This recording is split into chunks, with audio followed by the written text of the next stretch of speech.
Hello, welcome to Illinois Stories. I'm Mark McDonald at the Nicholas Jarrot Mansion State Historic Site in Cahokia. I'm at the oldest brick building in the state of Illinois. So old that when its builder was building it, he helped Lewis and Clark find a winter encampment before their journey west. So old that it survived the 1811 earthquake at New Madrid. They're celebrating its 200th anniversary. Well, Molly McKenzie, you're the site manager here at the Jarrot Mansion. Yes. One of the state historic sites. Yes. And what I find fascinating about this is, in 1810, but most people in Illinois think in 1810, there was nothing going on. But a fellow named Nicholas Jarrot had already built the oldest brick building in the state. It's still here, and it's huge. It is. It's a mansion. We're in log cabin era back Yes. then, if you're lucky enough to have a log cabin. He built a brick mansion, and it's still here in very good condition. And thanks for letting us come in. You're welcome. Yeah. You're welcome. Glad to have Tell you. us, how did he come by the means to build a brick mansion?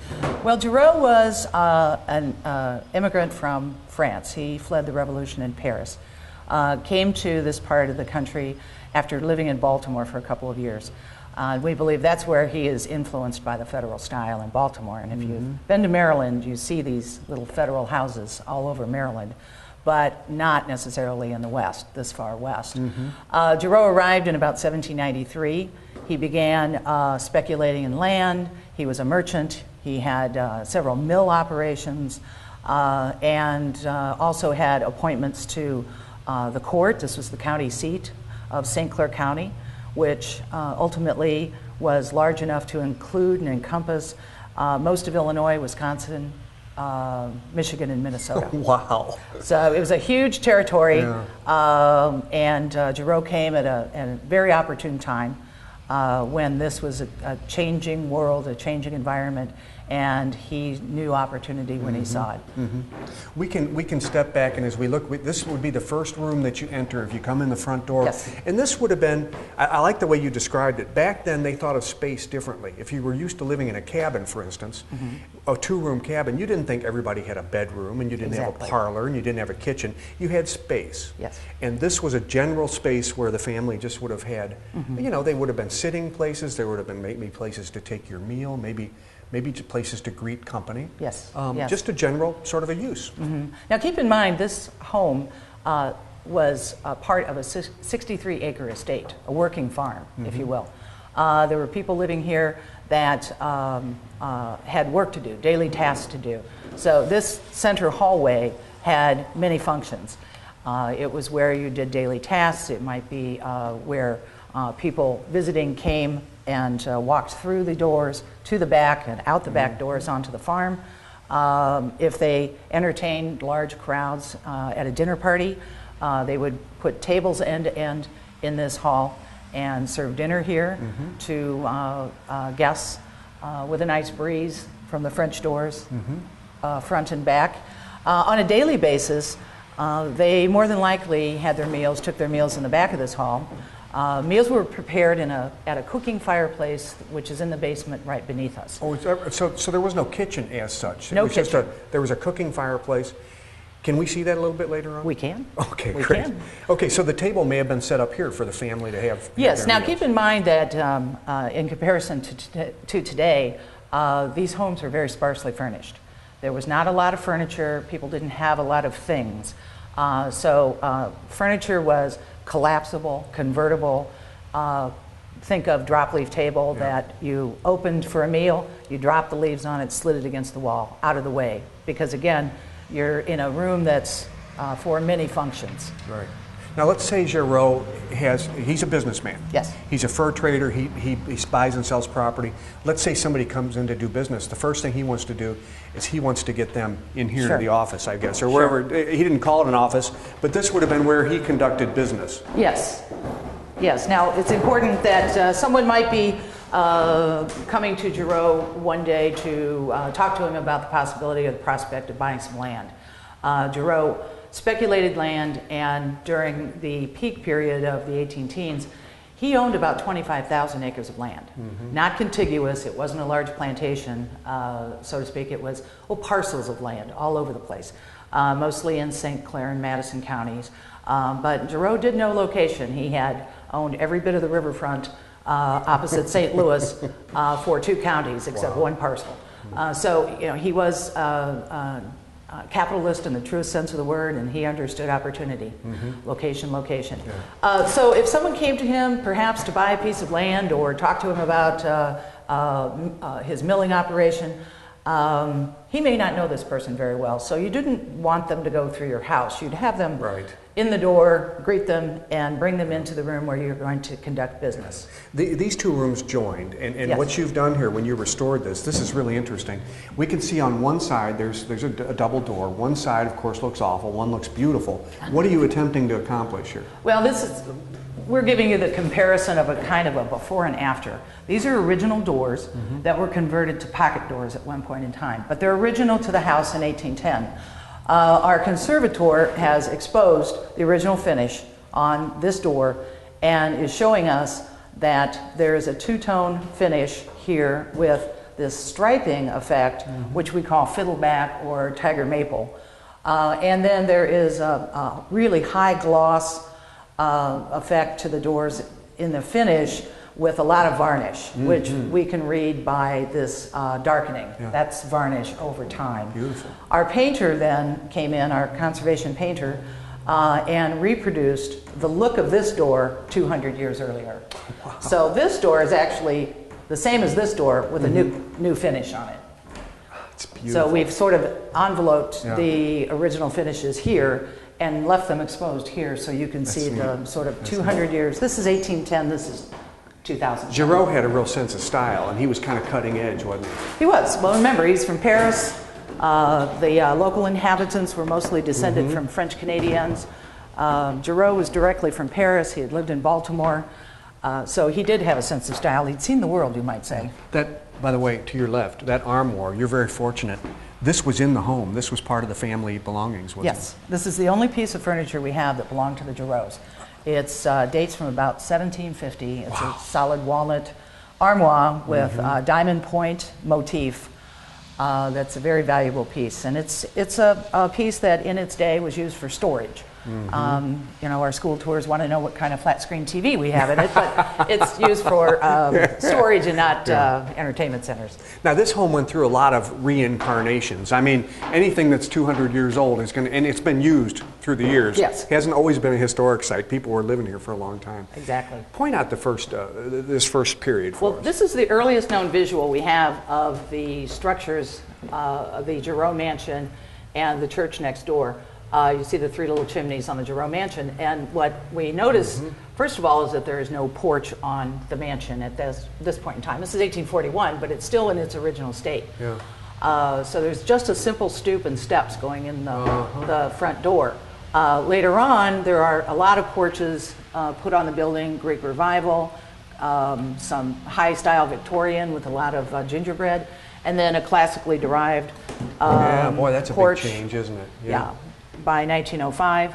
So with the trends and the styles, and as they change, people would modify the building to reflect those styles. Jarrot's widow, now she's of course in her later years here. He had a couple of wives, didn't he? Did he survive his first wife? And his first wife, Marie Barbeau from Prairie du Rocher, died in the birth of their first child. Oh, I see. He married Madame Jarrot, known as Madame Jarrot. She's Julie Sangam de Beauvais from St. Genevieve.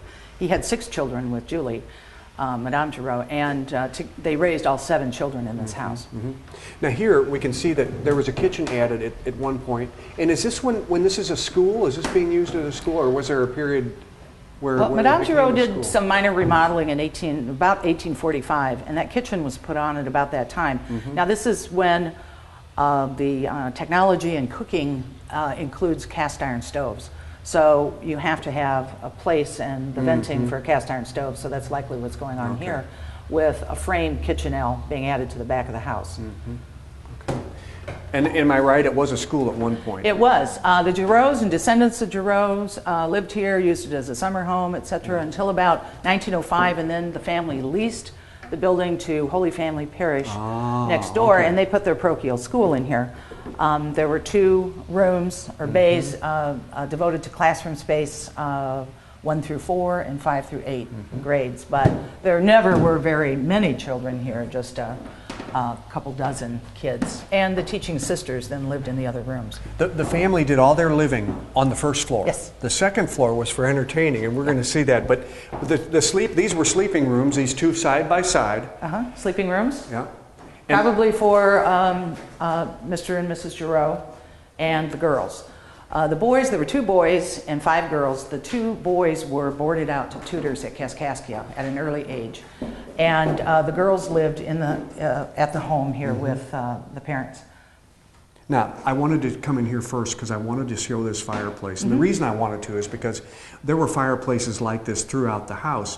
This one, you really kept it the way it would have been if Mr. Jarrot was still alive. And the others have been improved to show how maybe they would have been maintained through the years. But this is what the original fireplaces look like. Is that right? Yes, yes. This is how we, this is the fireplace that we use to reproduce the hearthstones and interior fireboxes of some of the other fireplaces in the house that did not survive over time. But we did not take this back to its original appearance because we wanted to show sort of the hand of time passing over the house and how this looked or how it survived 200 years. And if we go in the other room, we can see if the fireplace had been maintained by plastering over the brickwork. Or if it were new, it would look like this. And the plaster on the brickwork kept the heat from eating away at the brick.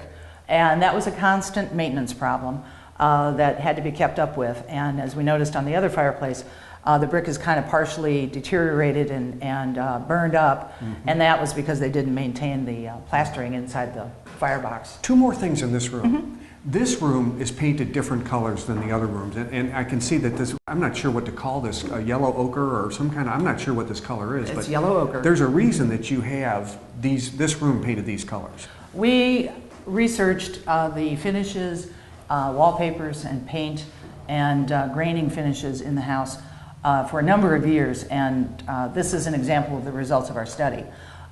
This is a very, very, very 18th century French decorating scheme. You have yellow ochre walls and a Prussian blue ceiling. It's very uncommon today to have a ceiling that's darker than the walls, but Prussian blue has a really fabulous characteristic in that it has a different hue depending on the light of the day. So this would almost look like the sky. In a little girl's sleeping room. It's kind of a nice effect. Yeah. So these are the documented colors in this room. There's one other room upstairs that's painted, and other than that, where you see white plastered walls, there were wallpapers.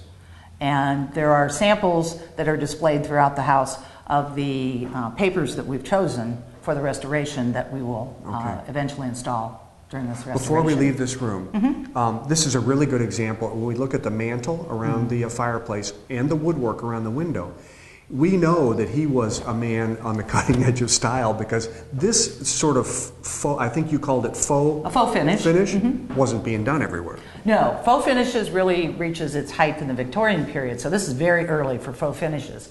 And somewhere he found a very talented painter who could do this for him. The woods of the mantelpieces and the standing and running trim are all mixed. There's pines, there's walnut, and many different types of woods. But he had them all painted in a faux oak finish. The architraves around the windows here are clairbois. That's we're talking clear grain. We're talking about this here? Yeah, that's clear grain. And then in places there's overgraining that really distinctly shows an oak graining pattern. And now we're looking at this mantle here, and this is the grain you're talking about right here. Yeah, that's an overgraining. Clearly see it, yeah. That gives you a very clear oak grain pattern. Yep. Very clever. So very early graining, probably the earliest that still survives in the Midwest. Yeah. Okay, back to the entrance hall. And, you know, I noticed that you said that, I think you said that you promised we could go in the basement. Okay. Is that still good? Okay. Can we still do that? We can take a peek in the basement. We have to get low, don't we? We have to watch our heads, Okay. mind our heads. I'll tell you what, I think I'm going to ask you to go first All right. because you know the way. Okay. Lights on, so. Okay.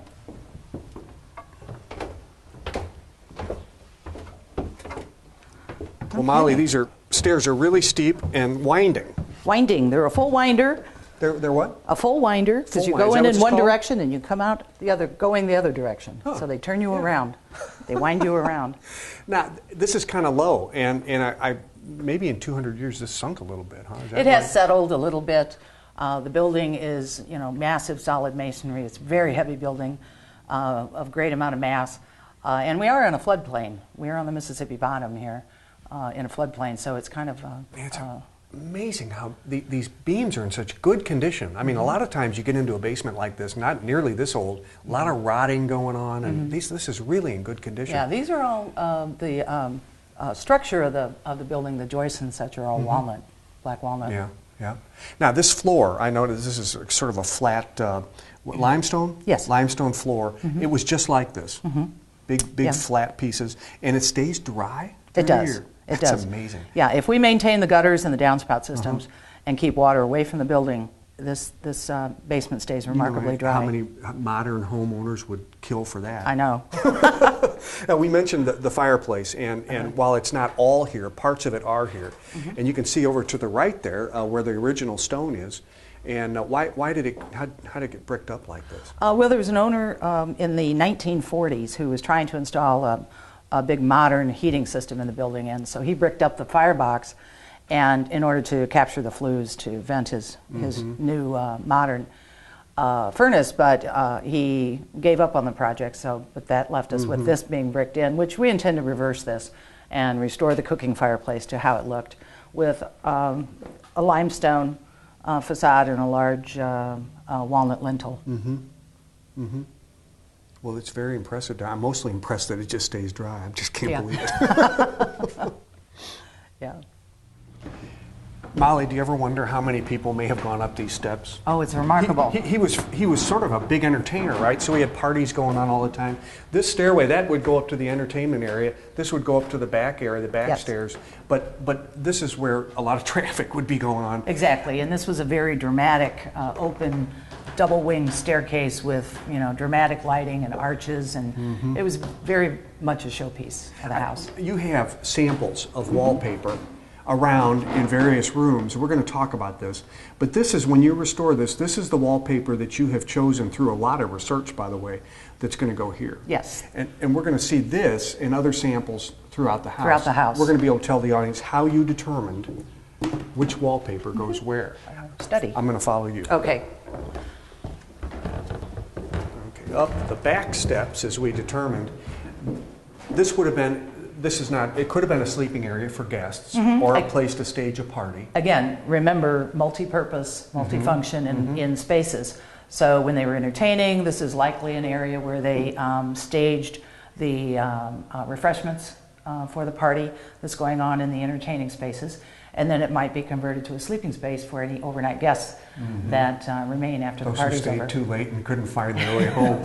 And again, another sample of wallpaper. Yes. And we're going to talk about how you determined what's going to go in here. But this room will be in that wallpaper. Yes, that's the pattern that's chosen for this space. Okay. Take us into the drawing room.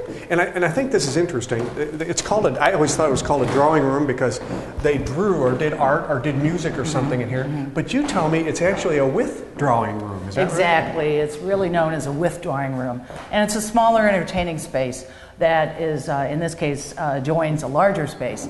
And Jarrot and his associates could then withdraw to the smaller space and maybe conclude a deal or talk business, maybe play cards. We know they were avid card players. He was probably a winner, too. And gamblers. I think so. I think so. They played Faro and Whist and 21, which was 21. Were some of the more popular games, and we know he was a gambler too. Now, this room again has that Prussian blue color, and it's going to stay that way, I guess. Yes. This is what this room's going We've to be. documented the Prussian blue directly on the plaster, and that's the first decorating scheme in this room. Okay. Most interesting, I think, is how you document what was on the walls and through what periods. And you've done the neatest thing up here because you've created a window through time. Yes. Right here. Start us out at the oldest period first. Okay, our research indicates that on the right you see the blue directly on the plaster. That's the Prussian blue that we've recreated in this room. And then moving to the left of that blue patch, you'll find the first wallpaper episode that has the little burgundy trellises with little white star flowers. That's something that was put on these walls probably in the late 18 teens. There's actually a couple of more wallpaper campaigns that are exposed under this UV exhibit plate. The tannish color is an ashlar block that was maybe put on in about 1830. It's, you know, I don't know why I find this so fascinating. People walk into old homes and they see the restoration work and they probably have no idea how much care went into just carefully taking off each layer to find out what was under it. And interestingly, you say these wallpapers that were made 200 years ago are still being made by the same companies yes, today. Many of them are still made by the same companies that are still in business and have these patterns in their archives. Some of the larger companies are Scalamandre and Brunswick and Fee and the Chicago Merchandise Mart, and they're still there. They're still producing these wallpapers, and that's where we buy them for the restoration of the house. Now, the big entertainment area, the ballroom.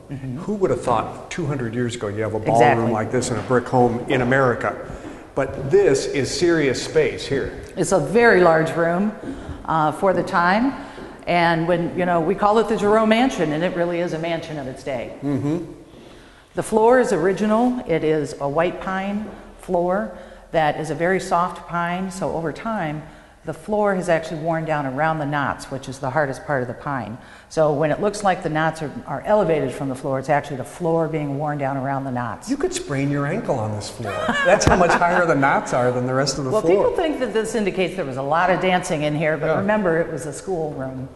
Sure. It was a classroom for all 40 kinds years of traffic, too. So, yeah, it's had a lot of traffic. Oh, it's just priceless. Yeah, it looks like a topographical map. Now, and over there, we'll see on our right, over there against the wall, you see the wallpaper sample there, further over, there. And that's the wallpaper that's going to adorn this space up The here. walls of the ballroom, and we chose a pattern that's very playful and frivolous, that kind of indicates the sort of merry times that occur in the ballroom here. You know, we talked about Jarrot's sort of cutting-edge taste in design. And I'm looking at this fireplace over here, and it's very unusual. It is. Again, it's a faux finish. This is a marbleized mantelpiece. We call it a fantasy piece because if you get real close to it and you look at it and you really inspect it, you know it's not marble. But if you walked in this room in 1810 and your eyes passed over this, it would fool you. It would fool you. You would think it was marble. And even today. But it's actually made of cherry wood, which gives a very sharp edge, and that helps with the illusion of marble.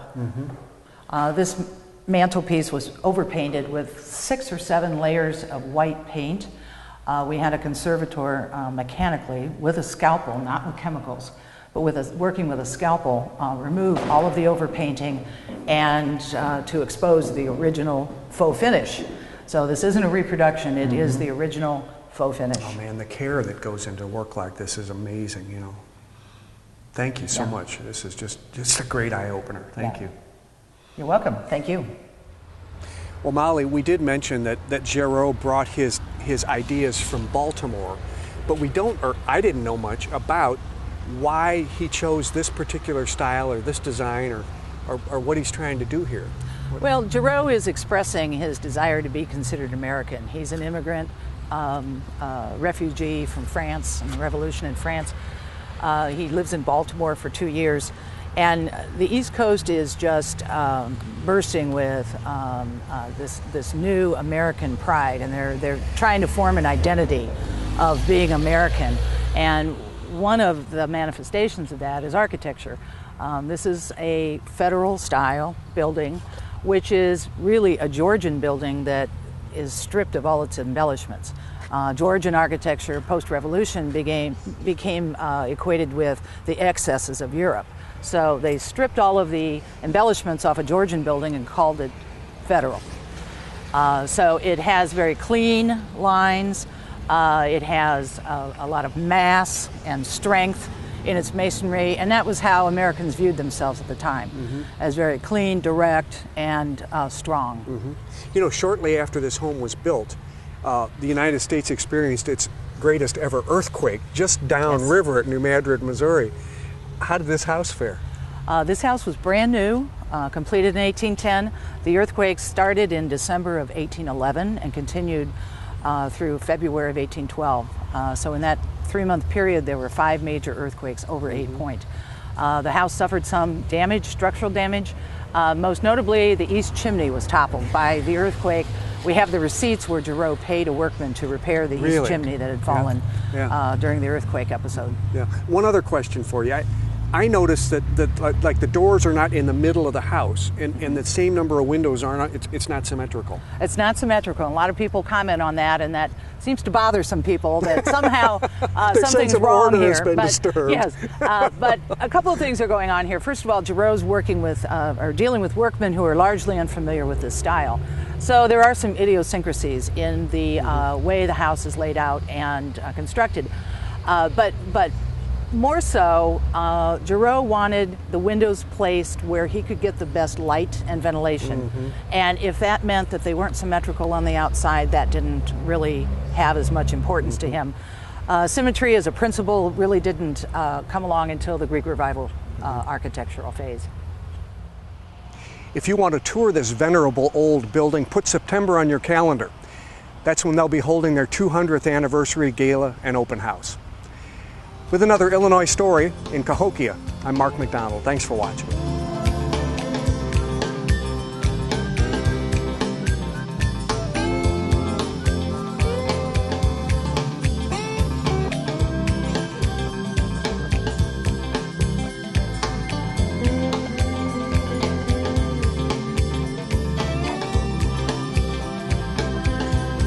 For a DVD copy of this episode of Illinois Stories, send $19.95 to Network Knowledge, P.O. Box 6248, Springfield, Illinois 62708. Be sure to include the program name, broadcast date, and topic. You may also order with your credit card by calling 800-232-3605 or by using our secure server by going online to networkknowledge.tv.